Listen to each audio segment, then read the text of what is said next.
ফিরে এলাম বিরতির পর। রাজ্যপাল সিভি আনন্দ বোসের নামে অনলাইনে পাতা হয়েছে প্রতারণার ফাঁদ, তোলা হয়েছে টাকা, যা প্রকাশ্যে আসতেই নড়ে চড়ে বসল রাজভবন। সতর্ক করে দেওয়া হলো সাধারণ মানুষজনকে। রাজভবনের তরফে কোনো টাকা চাওয়া হয়নি, সে বিষয়ে সতর্ক করা হয়েছে। রাজ্যপাল সিভি আনন্দ বোসের নামে অনলাইনে পাতা হচ্ছে প্রতারণার ফাঁদ, তোলা হচ্ছে টাকা, যা প্রকাশ্যে আসতেই নড়ে চড়ে বসল রাজভবন। সতর্ক করে দেওয়া হলো সাধারণ মানুষকে। রাজভবনের তরফে কোনো টাকা চাওয়া হয়নি, সে বিষয়েও সতর্ক করা হয়েছে। বুধবার সকালে রাজভবনের তরফে এই বিষয়টা জানিয়ে একটি বিবৃতি জারি করা হলো, যেখানে স্পষ্ট জানানো হয়েছে রাজভবনের তরফে কোনো টাকা চাওয়া হয়নি। তবে এমন কোনো বার্তা পেলে সাধারণ মানুষ কি করবেন সেই বিষয়েও বিস্তারিত জানানো হয়েছে রাজভবনের তরফে। রাজভবন সূত্রে খবর, এই সংক্রান্ত বেশ কিছু অভিযোগ সামনে এসেছে, যেখানে নাকি রাজ্যপাল সিভি আনন্দ বোসের প্রতিনিধি হিসেবে নিজেকে পরিচয় দিচ্ছেন প্রতারক। ফোন, ইমেল এবং সোশ্যাল মিডিয়ার মাধ্যমে সাধারণ মানুষের সঙ্গে যোগাযোগ করা হচ্ছে বলে অভিযোগ। রাজভবন থেকে অর্থের বিনিময়ে বিভিন্ন সুযোগ সুবিধা পাইয়ে দেওয়ার কথাও বলা হচ্ছে বলে দাবি। আর এই সংক্রান্ত অভিযোগ সামনে আসতেই নড়ে চড়ে বসে রাজভবন। বুধবার রাজভবনের তরফে দেওয়া বার্তায় স্পষ্ট জানানো হয়েছে, রাজ্যপালের অফিস থেকে ফোন কিংবা ইমেল করা হয়নি, এমনকি সোশ্যাল মিডিয়া যোগাযোগ করার প্রশ্নও নেই। এরপরও কেউ বা কারা যোগাযোগ করলে ব্যক্তিগত তথ্য কিংবা নথি কোনোভাবেই না জানানোর পরামর্শ দেওয়া হয়েছে। পাশাপাশি কোনো ঘটনার সন্দেহ হলে সঙ্গে সঙ্গে তা সাইবার সেল কিংবা স্থানীয় পুলিশ স্টেশনে জানানোর কথাও বলা হয়েছে রাজভবনের এই বিবৃতিতে। পাশাপাশি প্রতারণা হয়েছে বলে মনে হলে তার ন্যাশনাল সাইবার ক্রাইম রিপোর্টিং পোর্টালে অভিযোগ জানানো যাবে। সর্বশেষ রাজভবন জানিয়েছে, রাজ্যপালের অফিস সমস্ত জনসাধারণের সুরক্ষা এবং সুনিশ্চিত করতে বদ্ধপরিকর। High news network.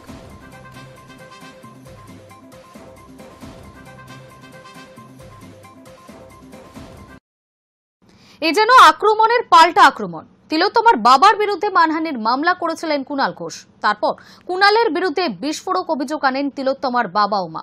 ফোন খুলে কুণালের চ্যাট দেখালেন তিলোত্তমার বাবা। মা বললেন উনি টাকা দিয়ে ব্যাপারটা রফা করার চেষ্টা করছিলেন। আক্রমণের যেন পাল্টা আক্রমণ। একজন মানহানির নোটিশ পাঠাচ্ছেন, কখনো অন্যজন পরিষ্কার বলছেন লড়ে নেব। কথা হচ্ছে তৃণমূলের রাজ্য সাধারণ সম্পাদক কুণাল ঘোষ এবং তিলোত্তমার মা বাবাকে নিয়ে। বুধবার তৃণমূল নেতা তিলোত্তমার মা বাবাকে মানহানির নোটিশ পাঠিয়েছিলেন। পাল্টা তার জবাবে ফোন খুলে তিলোত্তমার মা দাবি করলেন কুণাল ঘোষ নাকি তাদের টাকা দিয়ে রফা করতে বলেছেন। এর প্রতিক্রিয়া দিতে গিয়ে তৃণমূল নেতাও পরিষ্কার বলেছেন তিলোত্তমার মা বাবা যেন সব তথ্য প্রমাণ নিয়ে বিচারককে দেখান। বুধবার মানহানির নোটিশ সংক্রান্ত বিষয়টি নিয়ে তিলোত্তমার বাবা মাকে প্রশ্ন করেছিলেন সাংবাদিকেরা। তখন তিলোত্তমার মা বলেন, ওর মনে আছে বলে মনে করি না, নামটাও মুখে নেব না। সাংবাদিকরা তিলোত্তমার বাবা মাকে প্রশ্ন করেন, আপনারা তো বলছেন কুণাল ঘোষ সেটিং করতে গিয়েছিলেন সিবিআই এর কাছে। সঙ্গে সঙ্গে নির্যাতিতার মা বাবা বলেন, হ্যাঁ, আমাদের কথা বিশ্বাস না হলে এই বিষয়টা নিয়ে তদন্ত হোক। এরপর তিলোত্তমার মা বলেন, আমাদের সঙ্গে উনি টাকা দিয়ে ব্যাপারটা রফা করার চেষ্টা করেছিলেন, আমাদের বাড়িতে আসেননি, তবে বলেছিলেন আপনাদের এত টাকা দিচ্ছি, ব্যাপারটা মিটিয়ে নেবেন। আর তারপরে নিজের ফোন বের করেন তিলোত্তমার বাবা। তিনি একটি হোয়াটসঅ্যাপ চ্যাট বের করেন। সংশ্লিষ্ট চ্যাটে দেখা যায় নাম লেখা টিএমসি কুণাল ঘোষ। সেই চ্যাটটি সাংবাদিকদের দেখান তিনি। তিলোত্তমার বাবা বলেন, কুণাল ঘোষ প্রচুর রকম মেসেজ করেন আমাদের, বিভিন্ন ধরনের মেসেজ করেন। আমরা ভুল পথে যাচ্ছি নাকি সঠিক পথে যাচ্ছি তার পরামর্শ দেন। এরপর সাংবাদিকদের প্রশ্ন, আর টাকার বিষয়টি? তখন তিলোত্তমার বাবা বলেন, তার রেকর্ডিং আমার কাছে নেই, যেহেতু হোয়াটসঅ্যাপ কল ছিল, তাই এই নিয়ে বলবো না।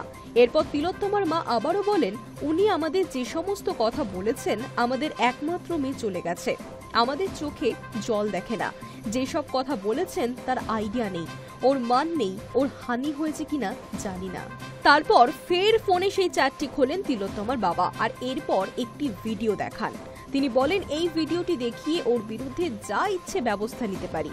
উনি পাঠিয়েছিলেন আমায় 9 অগাস্টের ভিডিও, তারপর আমি ব্লক করি। আসলে ওর জ্ঞান আর শুনতে চাই না। তিলোত্তমার বাবার কথায় মাঝে মধ্যেই ফোন আসতো, মেসেজ আসতো। তিলোত্তমার মা বলেন, আমাদের খালি মেসেজ পাঠাতো, ফোন করত। আমি আমার স্বামীকে বলেছিলাম এর মতো লোকের ফোন ধরার কোনো দরকার নেই। এরপরে এই বিষয়টি নিয়ে প্রতিক্রিয়া দিয়েছেন কুণাল ঘোষ। তিনি জানিয়েছেন, তিলোত্তমার বাবা আমায় আক্রমণ করেছেন, বলেছেন আমি নাকি ফোন করে রফা করার চেষ্টা করতাম। এতদিন বাদে বলছেন, কতটা মিথ্যে বলতে শেখালে এতদিন পর এটা বলেন। তারপর আবার নাকি হোয়াটসঅ্যাপ চ্যাট বের করে দেখিয়েছেন। আমি হাত জোর করে তিলোত্তমার বাবাকে বলছি, আপনার কাছে সমন যাবে, কোর্টে এসে দয়া করে এগুলো একটু মাননীয় বিচারককে দিন, ওভাবে না দেখিয়ে প্রিন্ট আউট করে সাংবাদিকদের দিন। সবাই দেখুন কুণাল ঘোষ তিলোত্তমার বাবাকে কি লিখেছিলেন। এগুলো নিয়ে রহস্য বাড়ানোর চেষ্টা করবেন না। আমি যা যা লিখেছি আপনার ফোনে যা আছে বিচারক সংবাদ মাধ্যমকে দিন, সোশ্যাল মিডিয়ায় দিন। মানুষ আমায় ভালোবাসে, এগুলো দেখে মানুষ বুঝবে কুণাল ঘোষ লিখতে পারে। এগুলো 1 বছর ধরে আমার কাছে আছে, আমি দিইনি। আমি আপনার মেয়ের মৃত্যুর ওপর দাঁড়িয়ে আমার ইমেজ বিল্ডিং করতে চাইনি। High news network. বেহালায় বৃদ্ধার রহস্য মৃত্যু, বাড়ির বারান্দা থেকে উদ্ধার অগ্নিদগ্ধ দেহ। পর্ণশ্রী থানা এলাকার বকুলতলার ঘটনা। ডিপ্রেশনের কারণে আত্মহত্যা নাকি অন্য কোনো কারণ, তার তদন্তে পুলিশ। দেহের পাশে রাখা একটি সুইসাইড নোট, তাতে লেখা দেখার কেউ নেই। বেহালার বকুলতলায় এক বৃদ্ধার রহস্য মৃত্যু নিয়ে গোটা এলাকায় চাঞ্চল্য ছড়িয়েছে। খবর পেয়ে বর্ণশ্রী থানায় পুলিশ অগ্নিদগ্ধ দেহ উদ্ধার করে ময়নাতদন্তের জন্য পাঠায়। মৃতার নাম সর্বাণী পাল। জানা গিয়েছে নানা রকম অসুখে ভুগছিলেন 69 বছরের ওই বৃদ্ধা। পর্ণশ্রী থানা এলাকার বকুলতলায় এক দোতলা বাড়িতে থাকতেন স্বামী স্ত্রী। বৃদ্ধ স্বামী স্ত্রীর একমাত্র সন্তান থাকেন আমেরিকাতে। এদিকে স্বামী মৃণাল কান্তিও দীর্ঘদিন ধরে অসুস্থ। পুলিশ মনে করছে সন্তান কাছে না থাকায় মানসিক অবসাদে ভুগছিলেন বৃদ্ধা। সূত্র মারফত জানা গিয়েছে বুধবার রাতে আচমকাই গায়ে আগুন ধরিয়ে দেন তিনি। স্বামী কিছু বুঝতে পারার আগেই ঘটে যায় মর্মান্তিক ওই ঘটনা। কোনো রকমে স্ত্রীকে উদ্ধার করেন তিনি। প্রতিবেশীদের সহযোগিতায় তড়িঘড়ি তাকে নিয়ে যাওয়া হয় হাসপাতালে। সেখানেই চিকিৎসকেরা বৃদ্ধাকে মৃত বলে ঘোষণা করেন। মানসিক অবসাদে ভুগছিলেন সর্বাণী দেবী নাকি গায়ে আগুন লাগিয়ে আত্মহত্যার পিছনে অন্য কোনো কারণ রয়েছে, তা বিশদে খতিয়ে দেখছে পুলিশ। High news network. দীঘার বহু হোটেলের বিরুদ্ধে নির্ধারিত কর জমা না দেওয়ার অভিযোগ। হোটেলগুলিতে ঝোলানো হলো তালা। মাঝরাতে রাস্তায় পর্যটকেরা। বেড়াতে এসে প্রবল সমস্যায় পড়েছেন এই পর্যটকেরা। নির্ধারিত কর জমা না দেওয়ার অভিযোগ। বুধবার রাতে দীঘার একাধিক হোটেলে তালা ঝুলিয়ে দিল দীঘার শঙ্করপুর উন্নয়ন পর্ষদের আধিকারিক ও পুলিশ কর্তারা। মাঝরাতে পথে পর্যটকেরা। পরিবার বন্ধুবান্ধবদের সঙ্গে বেড়াতে গিয়ে প্রবল সমস্যায় পর্যটকরা। রীতিমতো ক্ষোভে ফুঁসছে তারা। জানা গিয়েছে দীঘার শঙ্করপুর উন্নয়ন পর্ষদের নির্দেশিকা অনুযায়ী হোটেলে আসা পর্যটক পিছু 10 টাকা করে কর দেওয়ার কথা। অভিযোগ, সেই করের টাকাই দিচ্ছিল না বেশ কয়েকটি হোটেল। আর সেই কারণেই বুধবার রাতে হোটেলে হানা দেন দীঘার শঙ্করপুর উন্নয়ন পর্ষদের আধিকারিক এবং পুলিশ কর্তারা। রাতেই পর্যটকদের বের করে ওল্ড দীঘার হোটেল, শ্যামসুন্দর আবাস, নয়নতারা হোটেল সহ একাধিক হোটেল বন্ধ করে দেন তারা। উন্নয়ন পর্ষদের এক আধিকারিক জানিয়েছেন, পর্যটক পিছু যে কর জমা করতে হয় সেই টাকা জমা না করার নোটিশ পাঠানো হয় পর্ষদের পক্ষ থেকে। তারপরও কর জমা না করায় হোটেল বন্ধ করা হয়েছে। অন্যদিকে হোটেল ব্যবসায়ী দেবব্রত দাসের কথায় কোনো কারণে সরকারি কর জমা করতে পারেনি, তাই বলে পর্যটকদের বের করে হোটেলে তালা দেওয়াও উচিত হয়নি। তিনি জানিয়েছেন, আমরা তিলে তিলে দীঘাকে গড়ে তুলেছি।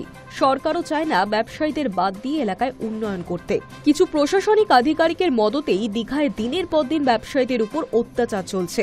দীঘা শঙ্করপুর হোটেলিয়ার্স অ্যাসোসিয়েশনের যুগ্ম সম্পাদক বিপ্রদাস চট্টোপাধ্যায় এই প্রসঙ্গে জানিয়েছেন, এটা রাতে না করে সকালে করলেই ভালো হতো। রাতে পর্যটকদের সমস্যায় ফেলানো হলো। Hi news network. বৃহস্পতিবার সকাল থেকেই মেঘলা আকাশবঙ্গে, কোথাও হালকা বৃষ্টি, কোথাও বজ্রপাত। সারাদিনই এমন আবহাওয়া বজায় থাকবে বলেই জানালো আবহাওয়া দফতর।